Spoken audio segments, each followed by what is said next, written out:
2 நாளாகமம் 26ஆம் அதிகாரத்தை நம்ம எடுத்துக்கொள்வோம். 2 நாளாகமம் 26ஆம் அதிகாரத்துடைய ஒரு சில வசனங்களை நம்ம இன்னைக்கு தியானிப்போம்.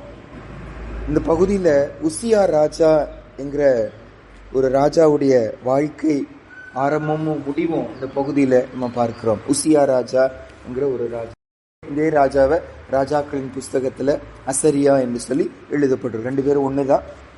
உசியாங்கிற அந்த ராஜாவுடைய ஆரம்ப நாட்களும் அந்த உசியா ராஜாவுடைய முடிவு நாட்களும் இந்த பகுதியில நமக்கு காண்பிக்கிறது. ஒரு சில வசனம் வாசிப்போம். முதல் 5 வசனங்கள் நம்ம சேர்ந்து வாசிப்போம். 2 நாளாகமம் 26ஆம் அதிகாரம் முதல் 5 வசனங்கள். 2 Chronicles chapter 26 verses from 1 to 5 வாசிப்போம். அப்பொழுது யூதா ஜனங்கள் எல்லாரும் 16 வயதான உசியாவை அழைத்து வந்து அவனை அவன் தகப்பனாகிய அமத்சியாவின் ஸ்தானத்திலே ராஜாவாக்கினார்கள். ராஜா தன் பிதாக்களோடு நித்திரை அடைந்த பின்பு இவன் ஏலோதை கட்டி அதை திரும்ப யூதாவின் வசமாக்கி கொண்டான்.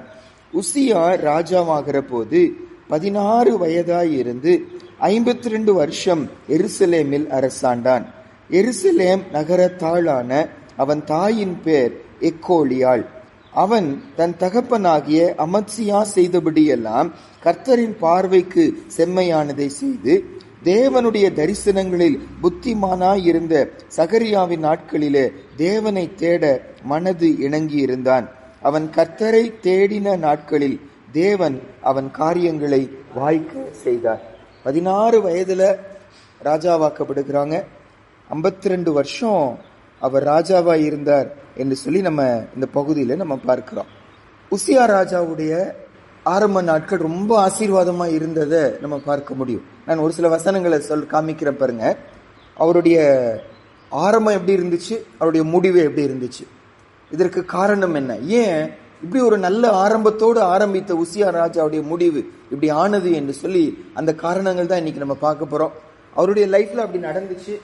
அவருக்கு முடிவு மாற்றப்படவே இல்லை. ஒரு நியாய தீர்ப்பு வந்துச்சு. அந்த நியாய தீர்ப்பு கடைசி வரைக்கும் அவருக்கு இருந்துச்சு. அவருக்கு மாற்றம் உண்டாகவே இல்லை. அன்னைக்கு இயேசுவுடைய ரத்தம் சிந்தப்படலை. அன்னைக்கு மன்னிப்பு ஒருவேளை இன்னைக்கு நமக்கு கிருபையாய் கர்த்தர் கொடுக்கிறது போல அன்றைக்கு இருக்கவில்லை. அவங்க முடிவு மோசமா இருந்துச்சு. அந்த முடிவு அப்படியே நிலைச்சிருந்துச்சு. ஆனா எனக்கும் உங்களுக்கும் நம்பிக்கை இருக்கிறது. இயேசுவோடைய ரத்தத்தை நம்பும் போது, அவருடைய நீதியை நம்பும் போது நம்ம நீதிமானாக்கப்படுகிறோம். பாருங்க, நான் ஒரு சில வசனங்களை காண்பிக்கிறேன், நம்ம சேர்ந்து வாசிப்போம். 2 நாளாகமம் 26ஆம் அதிகாரம் 5வது வசனத்தை மட்டும் வாசிப்போம். 2 நாளாகமம் 26ஆம் அதிகாரம் 5வது வசனம் வாசிப்போம். தேவனுடைய தரிசனங்களில் புத்திமானாய் இருந்த சகரியாவின் நாட்களிலே தேவனை தேட மனது இணங்கி இருந்தான்.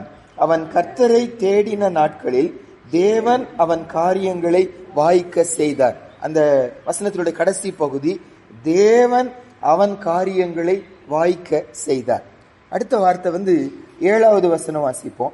அதே அதிகாரத்தில் 2 நாளாகமம் 26:7 பெலிஸ்தரையும் கூர் பாகாலிலே குடியிருக்கிற அரபியரையும் மெகுனியரையும் வெல்ல தேவன் அவனுக்கு துணை நின்றார். கவனிக்க வேண்டிய வார்த்தை, தேவன் அவனுக்கு துணை நின்றார். 5ஆம் வசனத்துல வாசித்தோம், தேவன் அவன் காரியங்களை வாய்க்க செய்தார். இங்க தேவன் அவனுக்கு துணை நின்றார்.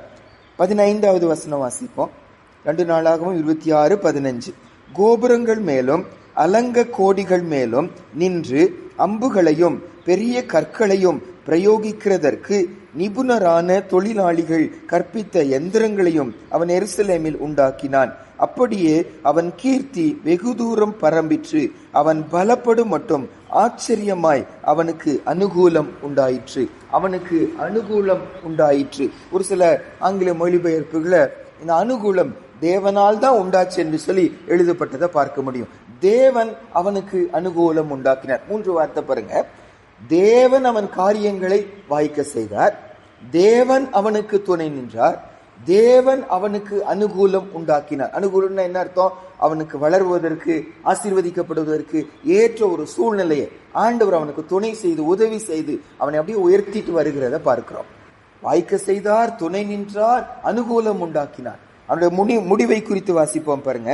முடிவில் 20வது வசனத்தை மட்டும் வாசிப்போம். 20வது வசனம், பிரதான ஆசாரியன் ஆகிய அசரியாவும் சகல ஆசாரியரும் அவனை பார்க்கும்போது, இதோ அவன் தன் நெற்றியில குஷ்டரோகம் பிடித்தவன் என்று கண்டு அவனை தீவிரமாய் அங்கே இருந்து வெளிப்பட பண்ணினார்கள். கர்த்தர் தன்னை அடித்ததினால் அவன் தானும் வெளியே போக தீவிரப்பட்டான். கர்த்தர் துணை செய்தார், கர்த்தர் வாய்க்க செய்தார், கர்த்தர் அனுகூலம் உண்டாக்கினார். ஆனா முடிவில் என்னன்னு வாசிக்கிறோம்? கர்த்தர் அவனை அடித்தார் என்று சொல்லி வாசிக்கிறோம். நல்ல ராஜா, நல்ல தேவனுடைய மனுஷன், கர்த்தர் துணை செய்தார், கர்த்தர் ஆசீர்வதிச்சார், கர்த்தர் அனுகூலம் உண்டாக்கினார். ஆனா அந்த ராஜாவுடைய முடிவை குறித்து வாசித்த போது கர்த்தர் அவனை அடித்தார் என்று சொல்லி வாசிக்கிறோம். இன்னொரு கான்ட்ராஸ்டை நம்ம பார்க்க போறோம் பாருங்க. இவர் லைஃப்ல பயங்கரமான ஆண்டுடைய ஆசீர்வாதத்தை நம்ம பார்க்க முடியும். அதாவது உலக பிரகாரமா பார்க்கும்போது பயங்கரமா ஆசீர்வதிக்கப்பட்ட மனுஷனை போல இருப்பாங்க. ஒரு சில வார்த்தைகளை நம்ம கவனிப்போம். 6வது வசனமும் 7வது வசனம் வாசிப்போம் பாருங்க. 6வது வசனம் 7வது வசனம். அவன் புறப்பட்டு போய் பெலிஸ்தரோடு யுத்தம் பண்ணி காத்தின் அலங்கத்தையும் யப்னேயின் அலங்கத்தையும் அஸ்தோத்தின் அலங்கத்தையும் இடித்து போட்டு அஸ்தோத் நாட்டிலும் பெலிஸ்தருக்குள்ளும் பட்டணங்களை கட்டினான். பெலிஸ்தரையும் கூர் பாகாலிலே குடியிருக்கிற அரபியரையும் மெகுனேரையும் வெல்ல தேவன் அவனுக்கு துணை நின்றார். முதல் காரியம், சத்துருக்கள் மேல, மற்றவங்களெல்லாம் பயந்து நடுங்கிட்டு இருந்த அந்த எதிரிகள் மேல இவருக்கு ஜெயம் கிடைக்கிறது மட்டுமல்ல, அவங்க ஊர்ல போய் தனக்கு பில்டிங்ஸை கட்டுகிறத இந்த இடத்துல பார்க்கிறோம். ஒரு வெற்றிய சத்துருக்கள் மேல ஆண்டவனுக்கு ஜெயத்தை கொடுக்கிறத பார்க்கிறோம். 8ஆம் வசனம் பாருங்க. அம்மோனியர் உசியாவுக்கு காணிக்கைகளை கொடுத்தார்கள். அவனுடைய கீர்த்தி எகிப்தின் எல்லை மட்டும் எட்டினது. அவனுடைய கீர்த்தி எகிப்தின் எல்லை மட்டும் எட்டினது. 15வது வசனத்தின் கடைசி பகுதி மட்டும் வாசிப்போம். 15வது வசனத்தின் கடைசி பகுதி. அப்படியே அவன் கீர்த்தி வெகு தூரம் பரம்பிற்று, அவன் பலப்படும் மட்டும் ஆச்சரியமாய் அவனுக்கு அனுகூலம் உண்டாயிற்று. இரண்டாவது, he became so famous, பயங்கரமான ஒரு ஃபேமஸான நல்ல கீர்த்தி பெற்ற ஒரு ராஜாவாய் உலகம் எங்கும் இந்த மகனை குறித்து அறியத்தக்கதாக ஒரு நல்ல புகழ்பெற்ற ஒரு மனிதனாய் உலகத்துல அவர் உயர்ந்ததை இந்த இடத்துல நம்ம பார்க்கிறோம். அடுத்தது 3ஆவதாக அவரை பத்தி கவனிக்க வேண்டிய காரியம் 9வது வசனம் பாருங்க. 9வது வசனம். உசியா எருசலேமிலே மூளை வாசல் மேலும் பள்ளத்தாக்கு வாசல் மேலும் அலங்கத்து கோடிகள் மேலும் கோபுரங்களை கட்டி அவைகளை பலப்படுத்தினான். நல்ல உயர்ந்த உயர்ந்த பில்டிங்ஸ். இப்போ பாருங்க, அந்த காலத்து ராஜாக்களை அவங்களுடைய மேன்மைகளை, அவங்களுடைய ஞானத்தை எப்படி நம்ம அறிந்து கொள்ளுகிறோம்னா அவங்களுடைய கட்டடங்களை வச்சு அறிந்து கொள்ளுகிறோம். அவங்க கட்டின கோயில்களா கூட இருக்கலாம், அரண்மனையா இருக்கலாம், அல்லது அலங்கங்களா இருக்கலாம். அதை வச்சு அவங்க எந்த அளவு உயர்ந்திருந்து இருக்கிறாங்க, எந்த அளவு அவங்க ஆசீர்வதிக்கப்பட்டிருக்கிறாங்கன்னு சொல்லி இன்னைக்கு சொல்லுவாங்க. ஆனா இந்த ஒசியா ராஜா அவருடைய பில்டிங்ஸ் வந்து அவ்வளவு பிரம்மாண்டமா இருந்துச்சா. அந்த கட்டட கலையில நல்ல சிறந்தவர்களா அவருக்கு உதவி செஞ்சிருக்கிறாங்க, சிறந்த பில்டிங்ஸ கட்டினவரா. அப்போ ஒரு சிலரை பாருங்க, பூமியில அவங்க வீடை வச்சு பெரிய வீடு வச்சிருக்கிறாங்க, அவங்க பெரிய பணக்காரங்கன்னு சொல்லி சொல்லுவாங்க. அந்த கிராமத்துல அவங்களுக்கு 20 வீடு இருக்கு, அவங்க 30 வீடு இருக்கு, அதை வச்சு சொத்துக்களை சொல்லுவாங்க. அப்படி பார்க்கும்போது நல்ல ஒரு உலக பிரகாரமா உயர்த்தப்பட்ட மனிதனாய் அவர் இருக்கிறத பார்க்கிறோம். அதுக்கப்புறம் 10வது வசனம். அவனுக்கு பள்ளத்தாக்கிலும் சமபூமியிலும் அநேகம் ஆடு மாடுகளும் மலைகளிலேயும் வயல்வெளியிலேயும் பயிர்க்குடிகளும் திராட்சை தோட்டக்காரரும் உண்டாயிருந்தபடியினால் அவன் வனாந்திரத்திலே கோபுரங்களை கட்டி அநேக துறவுகளை வெட்டினான். அவன் வெள்ளாண்மை பிரியனாய் இருந்தான். ஆடு மாடுகள் திரளா இருந்துச்சு.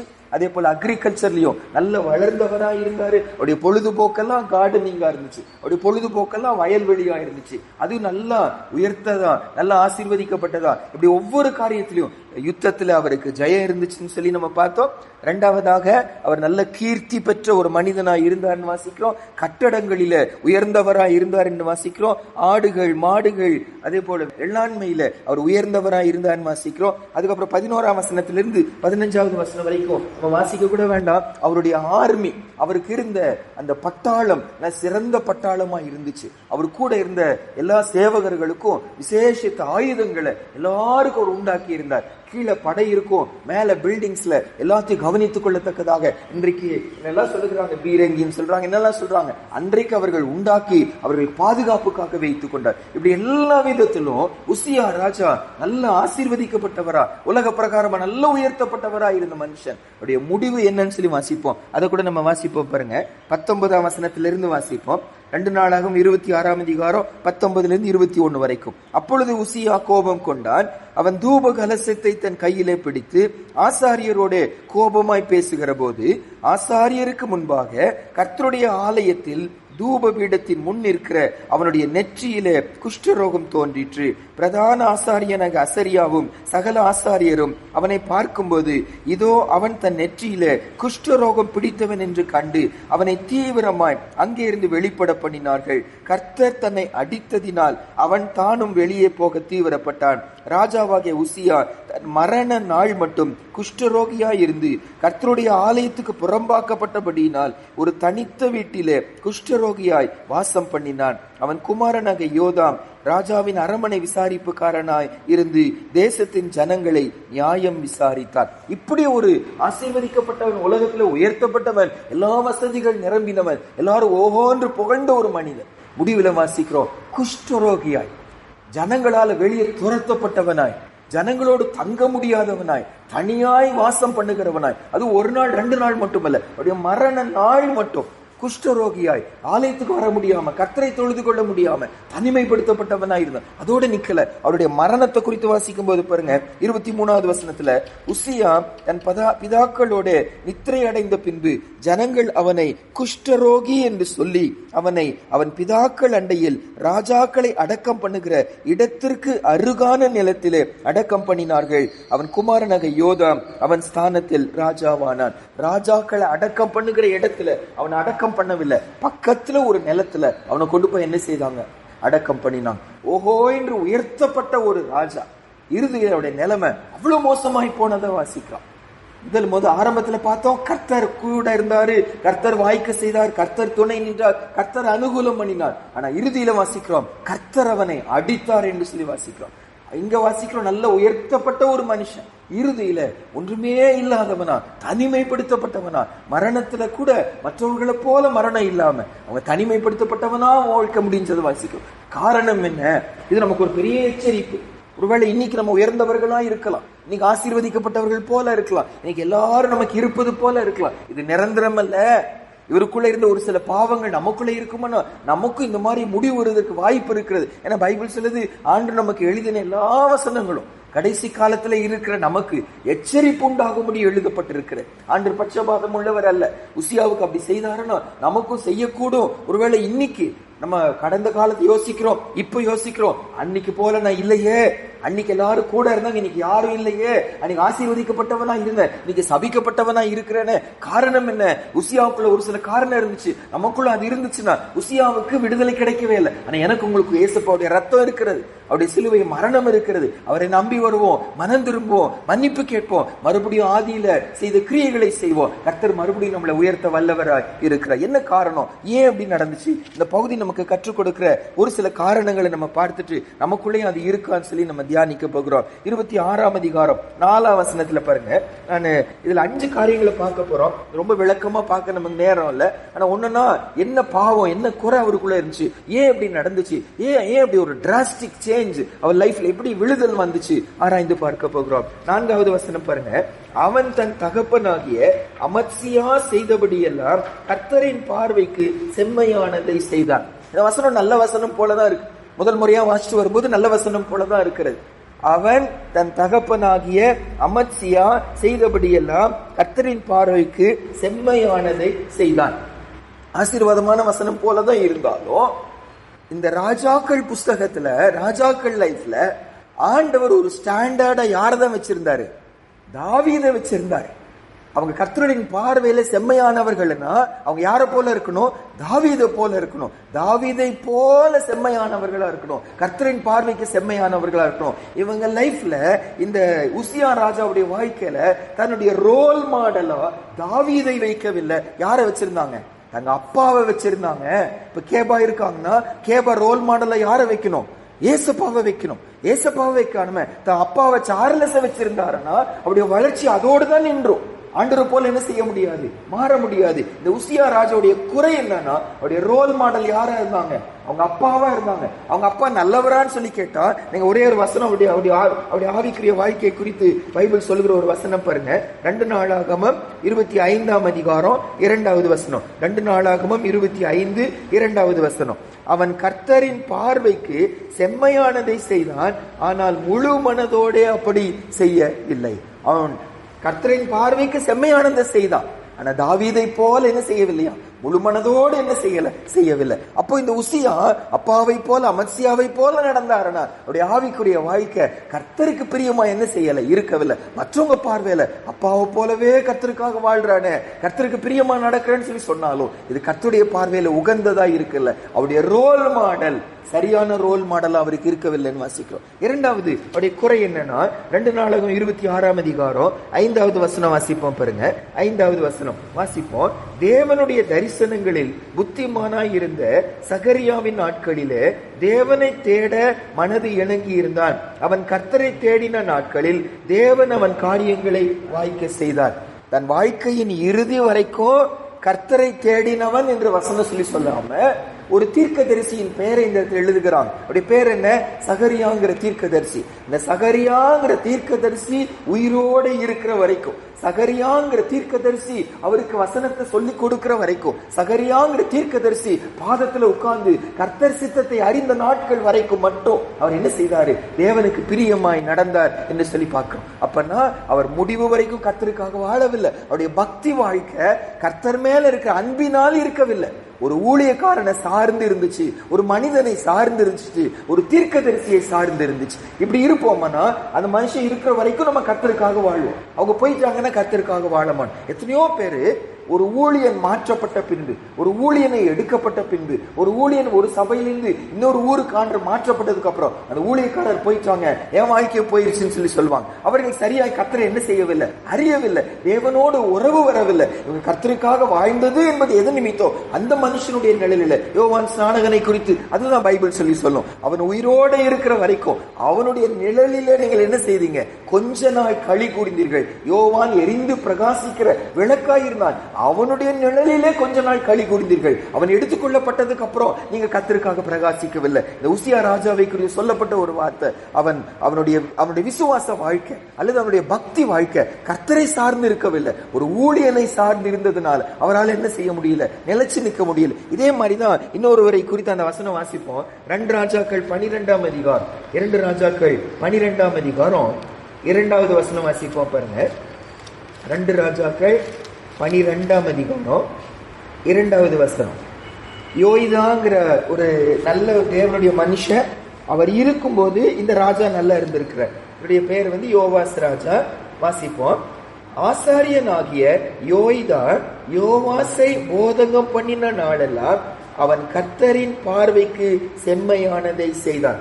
எப்படி அங்க அந்த சகரியா இருந்த நாட்களில் கர்த்தரை தேடினானோ அதே போல யோவாசும் இந்த யோய்தாங்கிற அந்த தேவனுடைய மனுஷன் இருக்கிற வரைக்கும் கர்த்தரை தேடினார். அவர் மரிச்சு போனதுக்கு அப்புறம் வாழ்க்கை மோசமா போயிடுச்சு. எந்த அளவு மோசமா போயிடுச்சுன்னா, தன்னுடைய இந்த யோய்தாங்கிற அந்த தேவனுடைய மனுஷனுடைய மகன் இவருடைய பாவத்தை சுட்டி காட்டும் போது அந்த மகனையே கல்லெறிந்து கொண்டுகிற அளவு வாழ்க்கை என்ன ஆயிடுச்சு, மோசமா போயிடுச்சு. யோய்தா இருக்கிற வரைக்கும் பக்திமானா, பரிசுத்தமானா, அன்புள்ளவனா, தாழ்மையுள்ளவனா இருந்தார். அந்த யோய்தா மரித்து போனதுக்கு அப்புறம் டோட்டலி மாறிட்டார். யோய்தாவுடைய மகன் வசனம் சொல்லுகிறான், அவனை கல்லெறிந்து கொள்ளுகிறான். நீ தப்பு செய்யற, அவனுடைய குறைகளை சுட்டி காட்டின போது கோபம் கொண்டு கல்லெறிந்து கொள்ளுகிற அளவு ஆவிக்குரிய வாழ்க்கை கெட்டு போயிடுச்சு. இன்னைக்கு அந்த உசியா ராஜாமல் நம்ம கற்றுக்கொள்ளுகிற பாடம் என்ன, நம்முடைய பக்தி வாழ்க்கை, நம்முடைய விசுவாச வாழ்க்கை ஒரு ஊழியனை சார்ந்து இருந்துச்சுன்னா நிலைச்சு நிக்க மாட்டோம். கர்த்தரை சார்ந்து நிக்கணும், கர்த்தரை பிடித்துக் கொள்ளணும். அப்போ ஊழியக்காரன் தான் இருப்பாங்க, போயிருவாங்க. ஆனா கர்த்தர் அப்படி இருக்க மாட்டாரு, இறுதி வரைக்கும் நம்மோடு இருப்பாரு. அவரை சார்ந்ததாய் உசியா ராஜாவுடைய வாழ்க்கை இருக்கவில்லை. மூன்றாவது குறை என்னன்னா, 2 நாளாகமம் 26ஆம் அதிகாரம் 16வது வசனம் வாசிப்போம் பாருங்க. 2 நாளாகமம் 26ஆம் அதிகாரம் 16வது வசனம் வாசிப்போம். அவன் பலப்பட்ட போது தனக்கு கேடு உண்டாகும் மட்டும் அவனுடைய மனம் மேட்டிமையாகி தன் தேவனாகிய கர்த்தருக்கு விரோதமாக மீறுதல் செய்து தூபபீடத்தின் மேல் தூபம் காட்ட கர்த்தருடைய ஆலயத்திற்குள் பிரவேசித்தான். மூன்றாவது ரொம்ப முக்கியமான காரணம், இவன் விழுதலுக்கு ரொம்ப முக்கியமான காரணம் என்ன, கர்த்தர் இவனை உயர்த்தினார், கர்த்தர் வாய்க்க செய்தார், கர்த்தர் அனுகூலம் உண்டாக்கினார். ஆனா எல்லாம் பெருகின போது அவனுக்குள்ள என்ன வந்துச்சா? மன மேட்டிமை வந்துச்சு, அவனுக்குள்ள பெருமை வந்துச்சு. எதை குறித்து? நான் தான் இப்படி செஞ்சேன், என்னுடைய ஞானம், என்னுடைய திறமை, நான் இந்த மாதிரி எல்லாம் செஞ்சுட்டேன், நான் இந்த மாதிரி பரிசுத்தமா வாழ்ந்துட்டேன், நான் இந்த மாதிரி ஊழியமா வாழ்ந்துட்டேன், நான் இந்த மாதிரி ஊழியம் செஞ்சிருக்கேன். தன் மேல நம்பிக்கை வச்சாங்க, பெருமை வர ஆரம்பிச்சிச்சு. நீதிமொழிகள் புஸ்தகத்துல நமக்கு தெரிஞ்ச வசனம் நான் வாசிச்சிருவோம். 16ஆம் அதிகாரம் 18வது வசனம். நீதிமொழிகள் 16:18. ஆசீர்வாதமாய் இருந்த உசியாவின் வாழ்க்கை சபிக்கப்பட்டதாய் போறதற்கு காரணம் என்ன?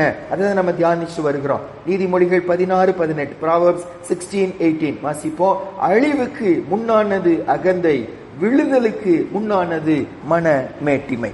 மன மேட்டிமை வந்துச்சுனாலே வெளியே தெரியாதுங்க. வெளியே பேசுறதுக்கு பாக்குறதுக்கு தாழ்மையா இருக்கிறது போல இருக்கலாம். ஆனா உள்ள இருக்கிற மேட்டிமை வந்துச்சுன்னா அடுத்தது கண்டிப்பா என்ன இருக்க போகிறதா? அழிவு வரப்போகிறது, விழுதல் வரப்போகிறதுன்னு அர்த்தம். அறியாம இன்னைக்கு நம்ம யோசிச்சு பார்க்கணும். உசியா ராஜாவுடைய வாழ்க்கை நமக்கு ஒரு பெரிய எச்சரிப்பு.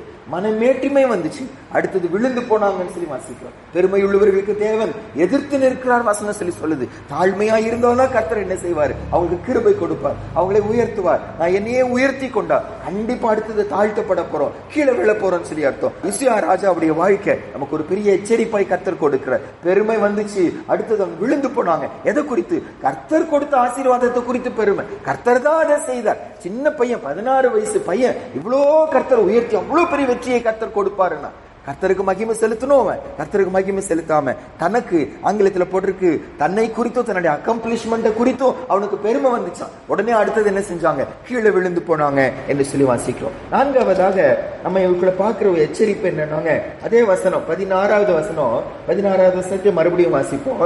அவன் பலப்பட்ட, அதாவது 2 நாளாகமம் 26:16.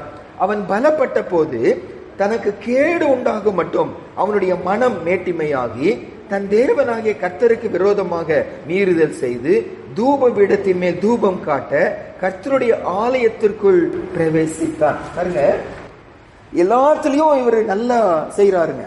நம்ம வாசிச்சு வந்தோம் பாருங்க, யுத்தத்துல ஜெயம் எடுக்கிறாரு. அதுக்கப்புறம் அவருடைய கிரியைகள் எல்லாம் பார்த்து பயங்கர ஃபேமஸ், எல்லாரும் புகழ்றாங்க. உசியா ராஜான்னு ஒரு ராஜா வந்திருக்கிறாரு, உலகம் எங்கும் புகழ ஆரம்பிச்சுட்டான், பயங்கர ஃபேமஸ் ஆயிட்டார். நல்ல பில்டிங்ஸ்ல நல்ல பில்டிங்க கட்டுகிறார், ஆடு மாடுகள் வளர்ப்புல நல்ல ஃபேமஸா இருக்கிறார், அக்ரிகல்ச்சர்ல வெள்ளாண்மையில அவர் ரொம்ப ஃபேமஸா இருக்கிறார். அவருடைய ஆர்மியை நடத்துவதில், தனக்கு இருக்கிற யுத்த பட்டாளத்தை நடத்துவதில் நல்ல ஃபேமஸா இருக்கிறார். எதை கைய வச்சாலும் ஆசீர்வாதம், எதை கை வச்சாலும் வாய்க்கிறது. அப்படி செஞ்ச போது அவருக்குள்ள பெருமை வந்துச்சு, கர்த்தருடைய காரியங்களில் கை வைக்க ஆரம்பிச்சுட்டார். ஆசாரியர்கள் சரியா பலி செலுத்த மாட்டேங்கிறாங்க, சரியா தூபம் காட்ட மாட்டேங்கிறாங்க, இதெல்லாம் செய்ய எனக்கு கிருபை கொடுத்த ஆண்டவர் இதையும் செய்வார் என்று சொல்லி அவருக்கு தடை செய்யப்பட்ட காரியங்களில் என்ன செய்தாங்க? அவர் நுழைய ஆரம்பிச்சாங்க. தன்னுடைய அழைப்புல நிலைச்சு நிக்காம, கர்த்தர் தனக்கு கொடுத்த கிருபையில நிலைச்சு நிக்காம, தனக்கு கொடுக்காத காரியத்தின் மேல் என்ன செய்தாங்க? அவங்க கையை வைக்க ஆரம்பிச்சாங்க. தேவனுடைய கோபம் வந்துச்சு. பாருங்க, இது ஒரு பெரிய பாடம் நமக்கு. நமக்கென்று கர்த்தர் நியமித்த காரியத்தை நான் என்ன செய்யணும்? நான் செய்து முடிக்கிறோம். கர்த்தர் நமக்கென்று குறித்தவைகளை நான் செய்து முடிக்கிறோம். அவங்க நல்லா செய்யறாங்க அல்லது அவங்க நல்லா செய்ய மாட்டேங்க, ஆகையா நான் அதை செய்வேன் என்று போவதற்கு எனக்கு உரிமை இல்லை. அவங்க நல்லா செய்யலன்னா அவங்களுக்கு ஒரு நியாய தீர்ப்பு கர்த்தர்ட்ட வரும். நான் நல்ல நியாயாதிபதி, அவங்க சரியா பாட மாட்டேங்கிறாங்க, நான் தான் பாடுவேன் சொல்லி எனக்கு பாடல் கிருபையை கர்த்தர் கொடுக்கல, அந்த அழைப்பு எனக்கு இருக்கல, நான் செய்வேன் என்று உள்ள போவேன்னா உசியா ராஜா எனக்கு முன்னால என்ன வரணும்? எனக்கு ஒரு எச்சரிப்பாய் வரணும். எனக்கென்று நியமிக்கிட்ட பணியை நான் நேர்த்தியாய் செய்து முடிக்கணும். அவருக்கு முன்னால போய் நிற்கும் போது எனக்கு குறிக்கப்பட்டதை செய்தேனா அதுதான் ஆண்டவர் கேட்பார். உசியா ராஜா எல்லாத்திலும் நல்ல சக்சஸ்ஃபுல்லா இருந்ததுனால ஆசாரியனுடைய வேலையிலும் நான் நல்லா செஞ்சிருவேன் என்று சொல்லி உள்ள நுழைஞ்சாங்க. எதுக்கு உள்ள நுழைஞ்சாங்களா? தூபம் காட்ட உள்ள நுழைஞ்சாங்கன்னு வாசிக்கிறோம். இது குறித்து ஒரு சில வசனம் வாசிப்போம் பாருங்க. 1 நாளாகமம் 23ஆம் அதிகாரம் 13வது வசனத்துல, 1 நாளாகமம் 23ஆம் அதிகாரம் 13வது வசனம். அதாவது இந்த தூபம் காட்டுகிற வேலை ஆரோனுடைய குடும்பத்தாருக்கு மட்டும்தான் கர்த்தர் கொடுத்திருந்தார். 1 நாளாகமம் 23ஆம் அதிகாரம் அதோடைய 13வது வசனம் வாசிப்போம். அம்ராமின் குமாரர் ஆரோன் மோசே என்பவர்கள், ஆரோனும் அவன் குமாரரும் பரிசுத்தத்திற்கு பரிசுத்தமான ஸ்தலத்தை என்றைக்கும் பரிசுத்தமாய் காக்கிறதற்கும் என்றைக்கும் கர்த்தருக்கு முன்பாக தூபம் காட்டுகிறதற்கும் அவருக்கு ஆராதனை செய்கிறதற்கும் அவர் நாமத்திலே ஆசீர்வாதம் கொடுக்கிறதற்கும் பிரித்து வைக்கப்பட்டார்கள். யார் பிரித்து வைக்கப்பட்டார்களா? ஆரோனின் குடும்பத்தார் மட்டும்தான் என்ன செய்தாங்க? பிரித்து வைக்கப்பட்டாங்க. ஆச்சரியமா அடுத்த வசனம் பாருங்க. தேவனுடைய மனுஷனாகிய மோசேயின் குமாரரோவெனில் லேவி கோத்திரத்தாருக்குள் எண்ணப்பட்டார்கள். ஆரோனுடைய தம்பிதான் யாரு? மோசே. மோசே அவ்வளவு பெரிய தலைவரா இருக்கிறார். என்னதான் இருந்தாலும் அவருடைய குமாரர் ஆசாரியர் வேலைக்கு என்ன செய்யல? பிரித்து எடுக்கப்படவில்லை. வெறும் லேவியர்களா, உள்ள நுழையக்கூடாது, பார்க்க கூடாது, சுமக்கிறவர்களா, அந்த உதவி செய்கிறவர்களா மோசேயின் குடும்பத்தார் ஆண்டு வச்சார். அதனால எங்க அப்பா தான் மோசே, அப்பா தான் தலைவர் என்று சொல்லி நாங்களும் ஆசாரியன் உள்ள அவங்க என்ன செய்யல? வரவே இல்லை. தங்களுக்கு நியமிக்கப்பட்ட லேவியின் வேலை தான் அவங்க என்ன செய்தாங்க? அவங்க செய்தாங்கன்னு வாசிக்கிறோம். அப்படி நம்ம எனக்கு குறிக்கப்படாதது நான் செய்ய போகும்போது என்ன நடக்கும்? என்னாகமம் 3ஆம் அதிகாரம் 10வது வசனம். என்னாகம புஸ்தகம் நம்பர்ஸ் 3:10. என்னாகமம் 3ஆம் அதிகாரம் அதோடைய 10வது வசனம் வாசிப்போம். என்னாகமம் 3ஆம் அதிகாரம் 10வது வசனம். நம்பர்ஸ் 3:10 வாசிப்போம். ஆரோனையும் அவன் குமாரரையுமோ தங்கள் ஆசாரிய ஊழியத்தை செய்வதற்காக நியமிக்க கடவாய். அந்த ஊழியத்தை செய்யும்படி சேருகிற அந்நியன் கொலை செய்யப்பட கடவன் என்றார். சட்டம் என்ன சொல்லுகிறது? நியாயப்பிரமாணம் என்ன சொல்லுகிறது? ஆரோனின் குமாரன் மட்டும்தான் ஆசாரிய வேலை செய்யணும். வேற யாராவது உள்ள நுழைஞ்சிட்டா அவங்க என்ன செய்யணுமா? கொலை செய்யப்பட கடவன் என்று சொல்லு. இந்த சத்தியம்லாம் நல்லா தெரியும். இந்த மனுஷனுக்கு நல்லா தெரிஞ்சிருந்தோம். தனக்கு பெருமை வந்ததுனால நான் இதை செய்வேன் என்று உள்ள நுழைஞ்சாங்க. தேவனுடைய கோபாக்கினை வந்து நம்ம இன்னைக்கு ஆராய்ந்து பார்ப்போம். நமக்கு நியமிக்கப்பட்டதுல நம்ம பொறுமையா கர்த்தருக்காக நேர்த்தியாய் செய்து முடிக்கிறோமா? அல்லது எனக்கு நியமிக்கப்படாத ஒண்ணு, அது பாப்புலரா இருக்கு, அது ஆசீர்வாதமா இருக்கு, அல்லது அவங்க நல்லா செய்ய மாட்டேங்கிறாங்க, நான் நல்லா செய்வேன், மத்ததெல்லாம் படிக்கிறதுனால ஏதோ வேலை நல்லா செய்யறதுனால இதையும் நான் செஞ்சிருவேன் உள்ள நுழைவேன். உசியா ராஜாவுடைய வாழ்க்கை நமக்கு ஒரு பெரிய எச்சரிப்பாய் இருக்கணும். கடைசியா 26ஆம் அதிகாரம், மறுபடியும் ஒரு 2 நாளாகுமா 26ஆம் அதிகாரத்துக்கு வருவோம். 17ஆம் வசனமும் 18வது வசனம். இந்த நம்ம முந்தின குறிப்புல பார்த்தோம் பாருங்க. அவங்களுக்கு நியமிக்கப்படாததை அவங்க செய்தாங்க. பைபிள் அங்கங்க எக்ஸாம்பிள் வாசிக்கிறோம், நம்ம எடுக்க வேண்டாம். என்னாகுமோ 16ஆம் அதிகாரத்துல கோராகின் புத்திரரோடு 250 பேர் அவங்களும் தூபம் காட்ட வந்தாங்களாம். தேவனுடைய கோபம் வந்துச்சு, அக்கினி அவங்க அந்த 250 பேரையும் பட்சித்து போட்டதுன்னு வசனம் சொல்லுது. அவங்களுக்கு நியமித்த வேலையை செய்யாம ஆசாரிய வேலையை செய்யணும்னு சொல்லி உள்ள நுழைஞ்சாங்க. தேவனுடைய கோபம் அவங்க மேல வந்துச்சு என்று சொல்லி வாசிக்கலாம். சரி, கடைசியா 2 நாளாகும் 26, 17, 18 வாசிப்போம். ஆசாரியனாகிய ஆசரியாவும் அவனோட கூட கர்த்தரின் ஆசாரியரான பராக்கிரமசாலிகளாகிய 80 பேரும் அவன் பிறகே உட்பிரவேசித்து ராஜாவாகிய உசியாவோடு எதிர்த்து நின்று, உசியாவே, கர்த்தருக்கு தூபம் காட்டுகிறது உமக்கு அடுத்ததல்ல, தூபம் காட்டுகிறது பரிசுத்தமாக்கப்பட்ட ஆரோனின் குமாரராகிய ஆசாரியருக்கே அடுக்கும், பரிசுத்த ஸ்தலத்தை விட்டு வெளியே போம், மீறுதல் செய்தேன், இது தேவனாகிய கர்த்தராலே உமக்கு மேன்மையாக லபியாது என்றார்கள். 19 வாசிப்போம். அப்பொழுது உசியா கோபம் கொண்டான். அவன் தூப கலசத்தை தன் கையிலே பிடித்து ஆசாரியரோடு கோபமாய் பேசுகிற போது ஆசாரியருக்கு முன்பாக கர்த்தருடைய ஆலயத்திலே தூபபீடத்தின் முன் இருக்கிற அவருடைய நெற்றியில குஷ்டரோகம் தோன்றிற்று. கடைசி என்ன பார்த்து முடிக்கிறோம் நாங்க? இவர் தவறு செய்கிறார். தவறு செய்த போது தேவனுடைய பிள்ளைங்க வந்து என்ன செய்யறாங்க? அவரை எச்சரிக்கிறாங்க. இவங்க இழுத்து வெளியே கொண்டு போயிடலாம், ஆலயத்துக்குள்ள இவங்களுக்கு தான் பொறுப்பு. ஆனா இவர்கள் அப்படி செய்யவில்லை. இவங்க பொறுமையா சொல்றாங்க, இது நல்லது இல்லையா, இது உமக்கு குறிக்கப்பட்டதல்ல, இது உங்களுக்கு மேன்மையாய் முடியாது, இது உங்களுக்கு சாபமா தான் முடிஞ்சும் எச்சரிப்பு கொடுத்த போது பைபிள் சொல்லுது, உசியா ராஜா உணர்த்தப்பட்டு மனம் திரும்பி வெளியே வராம அவர்கள் மேல கோபம் கொண்டு அவர்களோடு சண்டை போட போகிறாங்க. வசனம் சொல்லுது குஷ்டரோகம் அவனுக்கு வந்துச்சுன்னு வாசிக்கும். கடைசியான இவருக்குள்ள இருந்த குறை என்னன்னா, ஆண்டவர் அன்பினால தவறு செய்யும் போது ஆண்டவர் எச்சரிக்கிறார், யாரையோ அனுப்புகிறார், ஊழியர்களே அனுப்புகிறார், வசனத்தை அனுப்புகிறார். நீ செய்கிறது தவறு, நீ போற பாதை தவறு, நீ மிஞ்சி போகிற, நீ மீறி போகிற, வசனத்தை மாறி போகிற, கர்த்தருடைய வார்த்தை வருகிறது. ஆனா அவங்களால என்ன செய்ய முடியல? ஏற்றுக்கொள்ள முடியல. அதுக்கு பதிலா கோபம் வந்துச்சு, எதிர்த்து போனாரு. வசனம் சொல்லுது முடிவு என்னவா இருந்துச்சு? அவருக்கு குஷ்டரோகமாய் கர்த்தர் அவரை அடிப்பதற்கு காரணமாய் பைபிள் அங்கங்க நமக்கு டைம் இல்ல எடுப்பதற்கு. 2 நாளாகமம் 25ஆம் அதிகாரம் 14, 15, 16 இவருடைய அப்பா, இதுக்கு முந்தின அவங்க அப்பா கூட அவரு ஆண்டவர் ஜெயம் கொடுக்கிறார். அவருக்கு ஏதோம் புத்திரர் மேல ஜெயம் கொடுக்கிறார். அங்க போனவரு அங்கத்து விக்கிரத்தை எடுத்துட்டு வந்து அது தனக்கு தெய்வமா வைத்துக் கொண்டாராம். கர்த்தரின் பார்வைக்கு செம்மையானதை செய்தான் என்று சொல்லப்பட்ட அமத்சியா ஆண்டவரால் அவருக்கு ஜெயம் கிடைக்கிறது. அந்த ஜெயத்துல போன போது அங்க இருக்க விக்கிரகத்தை கொண்டு தனக்கு வச்சது தனக்கு தெய்வமா வைத்துக் கொண்டான். தேவனுடைய மனுஷன் அனுப்பப்படுகிறான். தேவனுடைய மனுஷன் அனுப்பப்பட்ட போது தேவனுடைய மனுஷன் மேல இவர் கோபம் கொள்ளுகிறது. இவங்க அப்பா அப்படி வாழ்ந்தாரு, இவரும் அப்படியே மாறினாருன்னு வாசிக்கிறோம். அதே போல 2 நாளாகமம் 16ஆம் அதிகாரத்துல 10வது வசனத்துல ஆசாவும் அதே மாதிரி செய்கிறார். கர்த்தரை நம்பி வாழ்ந்த ஒரு மனுஷன் இப்போ சீரிய ராஜாக்களை நம்ப ஆரம்பிக்கிறாங்க. தீர்க்கதரிசிகள் அனுப்பப்பட்ட போது அவர் மேல கோபம் கொண்டார் என்று வாசிக்கும். இன்னைக்கு நமக்கு ஒரு பெரிய எச்சரிப்பு. நம்ம தவறு செய்கிறோம், கர்த்தர் நம்ம மேல வைத்த அன்பினாலதான் தவறு என்ன செய்கிற சுட்டி காட்டுகிறார். ஒரு சிலரை கர்த்தர் பயன்படுத்துகிறார். அவங்க வசனம் நம்ம குத்துவது போல இருக்கும். அவங்க எப்ப பார்த்தாலும் இப்படிதாங்க பேசுறாங்க, எப்ப பார்த்தாலும் இப்படிதான் பிரசங்கம் பண்றாங்க, எப்ப பார்த்தாலும் குத்தி குத்தி தான் பேசுறாங்க. இல்ல, கர்த்தர் என் மேல வைத்த அன்பினால அந்த மாதிரி ஊழியர்கள் நம்ம பக்கமா ஏசப்பா என்ன செய்யறார், அனுப்புகிறாரு. நான் அவங்க மேல கோபம் கொள்வேமானா உசியா ராஜாவுடைய முடிவு தான் நம்முடைய முடிவா இருக்கும். ஆண்டவரே, என்னை நேசிச்சிங்களே, நான் கண் குருடாக்கப்பட்ட நாய், பெருமையில நான் போய் இப்படி வாழ்ந்து கொண்டிருக்கிறேன், இந்த ஊழியனை அனுப்பி என் மேல அன்பினால நீங்க செஞ்சீங்க, மனம் திரும்புகிறேன், மனம் திரும்புவோம். நம்ம முடிவு ஆசீர்வாதமா இருக்கும். உசியா ராஜா அப்படி செய்யவில்லை. முடிவு குஷ்டரோகியாய், தனித்து விடப்பட்டவனாய், ராஜாக்களின் கல்லறையில வைக்கப்படாதவனாய், தனியா வைக்கப்பட்டவனாய் முடிவு மோசமா போச்சு. ஆண்டவரே, எங்க முடிவு அப்படி இருக்க வேண்டாம். ஆண்டவர் கையில நம்ம ஒப்பு கொடுத்து நம்ம ஜெபம் பண்ணி முடிப்போம். கர்த்தர் கையில அர்ப்பணிப்போம். உசியா ராஜாவை நமக்கு முன்னால் ஆண்டவர் சாட்சியா நிறுத்துகிறார். நல்ல ஆரம்பம், நல்ல ஆசீர்வாதமாய் இருந்த ஒரு வாழ்க்கை. ஆனா முடிவுல மோசமான முடிவாய் போயிடுச்சான். நம்முடைய முடிவு எப்படி இருக்க போகிறது? நம்ம வாழ்க்கை இன்னைக்கு எப்படி இருக்கு? ஒருவேளை இன்னைக்கு கர்த்தரோடு இருக்கிறோம், இன்னைக்கு ஆண்டவருக்காக வாழுகிறோம். முடிவு பரியந்தம் நிலைத்திருக்கிறவன் மட்டும்தான் ரட்சிக்கப்படுவான் வாசிக்கும். யார் என்னுடைய ரோல் மாடல்? இன்னைக்கு கர்த்தரை சார்ந்து வாழுகிறோமா, அல்லது யாரோ ஒரு ஊழியனை, யாரோ ஒரு விசுவாசிய, யாரோ ஒரு வாலிபனை, யாரோ ஒரு சகோதரனை, சகோதரிய, ஒரு மனிதனை எனக்கு ரோல் மாடலா வச்சிருக்கிறேன்னா கர்த்தரை பின்பற்ற நம்ம அர்ப்பணிப்போம். கர்த்தரை போல மாற அர்ப்பணிப்போம். கர்த்தர் சித்தம் செய்ய இன்னைக்கு அர்ப்பணிப்போம். நம்ம லைஃப்ல குறைகள் இருக்கிறது இந்த விஷயத்துல.